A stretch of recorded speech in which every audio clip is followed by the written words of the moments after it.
Thanks for tuning in, guys. This is Dawn with Alchemy is Art, and here is a little demonstration of how to use the binding tape maker. Now, this is an open source 3D print developed by an awesomely clever guy in Europe. I'll have the link down below. And I do not sell these. These are only for our amazing volunteers making masks for hospitals. So this is both a binding and bias tape maker. Newer seamsters might or might not know that the only difference between binding tape and bias tape is the cut of the fabric. Binding tape goes along the weave and is fairly rigid, whereas bias tape goes cross grain so that it can curve. Using this little tape maker is actually pretty easy. You do need an iron so that you can commit your seams, but make sure not to get this too close to the tape maker. These are printed using PLA plastic, so they'll melt pretty quickly. All right? So this tape maker is designed for 1.5 inch thick strips. You can go up to 1 3/4 if you absolutely have to, but I wouldn't make them any thinner than 1.5. All right? So I use a tapestry needle, okay, with a little bit of upholstery thread on it to get it started. So you go through the skinny part first, right, through the bottom like that. Stab the end of your fabric. Go back through this way and pull your fabric through.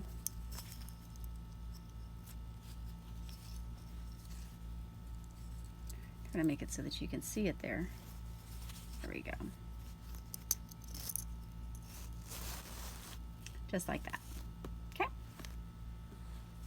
Now you may have to finagle just a little bit at the very beginning to get the seams exactly where you want them to be. Okay. But once you have that, you're pretty much golden. Okay. So lay it down there. And then just start ironing. All right. Yes, you do need an iron for this. And I recommend that you use the side of the iron so that you don't end up with your seams bowed out. Okay. A little more space, you can move it along like that.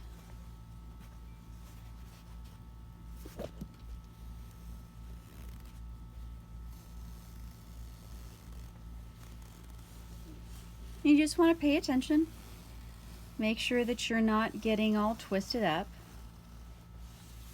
There you go.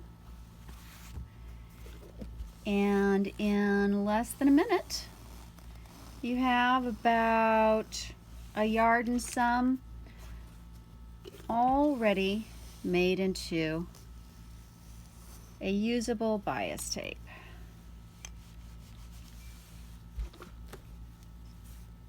See?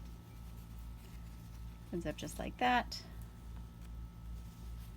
All right. Now, if you need to make a double fold tape, you will have to go back through and iron it down flat. But if you happen to have a standard binder foot for your sewing machine, these are actually the perfect size tapes. So that's it for me today. I got to get back to work, making masks as well. But thank you guys for all that you do. I am so proud of each and every one of you, and I will see you in our next tutorial. Thanks so much. Bye-bye.